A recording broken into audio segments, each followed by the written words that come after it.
آج ہم بات کریں گے خبیث کے بارے میں۔ خبیث وہ جنات کی قوم میں سے ایک مخلوق ہے جو کہ آپ کے بیت الخلا یعنی آپ کے ٹوائلٹس میں، باتھ روموں میں رہتی ہے۔ اس کی خاصیت یہ ہوتی ہے کہ جیسے دیگر جنات نظر نہیں آتے، یہ بھی نظر نہیں آتا، لیکن یہ آپ کو دیکھ رہا ہوتا ہے۔ اس کی خوراک آپ کے بیت الخلا میں موجود گندگی ہوتی ہے، یعنی بول و براس یعنی پیشاب پخانا اس کی خوراک ہوتی ہے۔ اس کے علاوہ اس کی چند اور خصوصیات ہوتی ہیں، جیسے کہ جو شخص بلا وجہ باتھ روم میں بیٹھا ہوتا ہے، ٹوائلٹ میں بیٹھا ہوتا ہے، یعنی کہ وہ حاجت کے لیے نہیں بیٹھا ہوا ہوتا یا کچھ اور کر رہا ہوتا ہے، تو ایسی صورت میں یہ اس کے دماغ کو معاف کرتا ہے، یہ اس کو میڈیکل النس، بیماریاں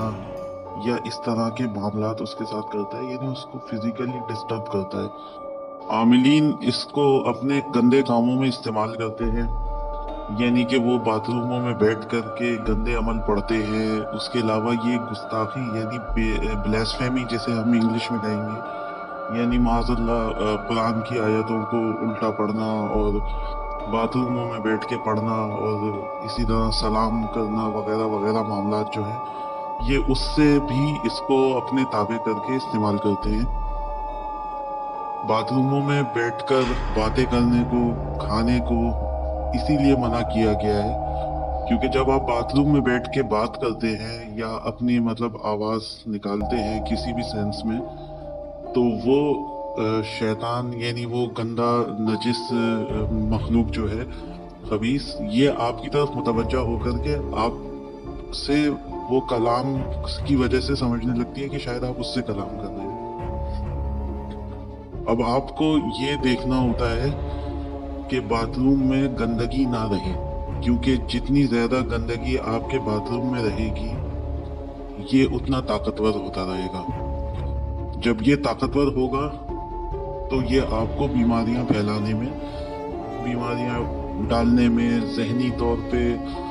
انسان کو ڈپریشن کا شکار کرنا، انسان کے ذہن کے اندر الٹے سیدھے خیالات لانا، گھروں میں جھگڑے فساد پیدا کرنا،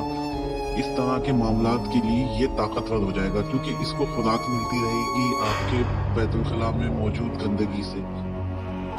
اسی وجہ سے بیت الخلا کو صاف رکھنے کا حکم ہے،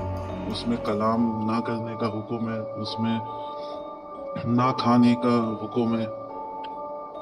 آپ سب اپنے باتھ روموں کو صاف رکھیں، اس میں کلام نہ کریں، اس میں کچھ بھی کھانے کا معاملہ نہ کریں۔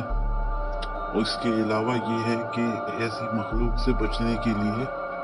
سنت میں موجود دعا اللہم انی اعوذ بک من الخبث والخبائث، اس کو لازمی پڑھتے ہوئے اپنے اوپر دم بھی کریں اور پھر باتھ روم میں داخل ہوں۔ اس دعا کے پڑھنے کا معاملہ یہ ہوتا ہے کہ اس سے یہ اندھا ہو جاتا ہے، اور جب تک آپ باتھ روم میں رہتے ہیں یہ آپ کو دیکھ نہیں سکتا۔ تو جب یہ آپ کو دیکھ نہیں سکتا، یہ آپ کو نہ بیمار کر سکے گا، نہ آپ کے ذہن کو خراب کر سکے گا، اور نہ ہی آپ کو کسی اور قسم کا ایسا اسپریچول یا میڈیکل یا فزیکل نقصان نہیں پہنچا سکے گا۔ حال ہی میں ایک اطلاع بھی ملی کہ پنجاب کے اندر ایک شہر میں ایک خاتون کی یہ عادت بنی ہوئی تھی کہ ان کا بچہ جب بھی شور شرابے کرتا یا باہر کھیلنے کے لیے جانے کی ضد کرتا تو وہ اس کو باتھ روم میں بند کر دیا کرتی تھی۔ ایک دن انہوں نے بچے کو عین مغرب کے وقت بچے کو باتھ روم میں بند کیا ہے۔ کچھ دیر بعد بچے کے رونے کی اور چیخنے کی آوازیں نہیں آئیں۔ جب انہوں نے دروازہ کھول کے دیکھا تو بچہ مر چکا تھا، غالباً ہارٹ فیل سے یا کسی بھی وجہ سے۔ بہرحال رو دھو کے انہوں نے اس بچے کو کی تکریم وغیرہ ہو گئی، لیکن آنے والے کئی دن تک کے اس بیت الخلا سے ٹھیک مغرب کے وقت اس بچے کے رونے کی اور اس طرح کی آوازیں آتی رہیں۔ یہ وہی شریر جن یعنی جسے خبیث کہتے ہیں، یہ اسی کا کام تھا بلا شبہ۔ تو اس وجہ سے بیت الخلا کو سوائے اپنی خلاصی کے لیے، یعنی